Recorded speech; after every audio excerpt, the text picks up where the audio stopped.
جماعة الدولة العلمانية، حاجتكم صارت لنا بالبيانات، بيان رقم 1 وبيان رقم 2 ما اعرف شنو، ما عندنا حقيقة.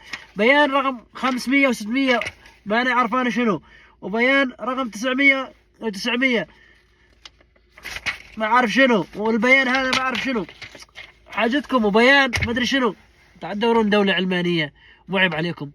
مو عيب عليكم؟ لازم تستحون من حالكم وتبطلون السالفة وتقعدون ببيتكم وتعرف قدرك ومكانك وتقعد ببيتك. عيب عليك.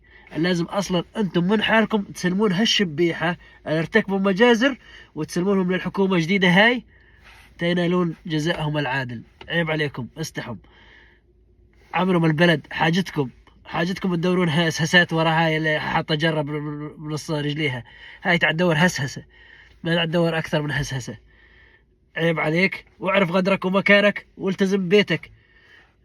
شتلتم السوريين. اعتذروا من امهات الشهداء، اقل شيء اعتذروا من امهات الشهداء. ما يفيد الاعتذار، بس اعتذروا. عرفت؟ اهل المساجين الماتم الدنيا شردتم، عذبتم، سويتم كل شيء، ولسعكم طايرين. لسه الحكومه استلمت صار لها 5-6 ايام وطايرين تدورون دوله علمانيه.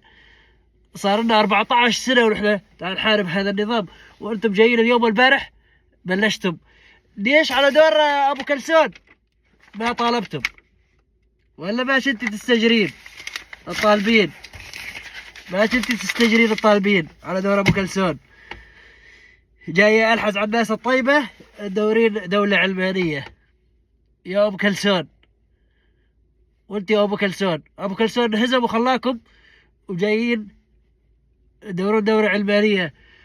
صار 14 سنه تهجرنا وتشردنا وتشرططنا وراح منا شهداء وتشترنا، وانت نايمه غرفه النوم وحاطه رجل فوق رجل ورافعه 7 يا ام دوله علمانيه.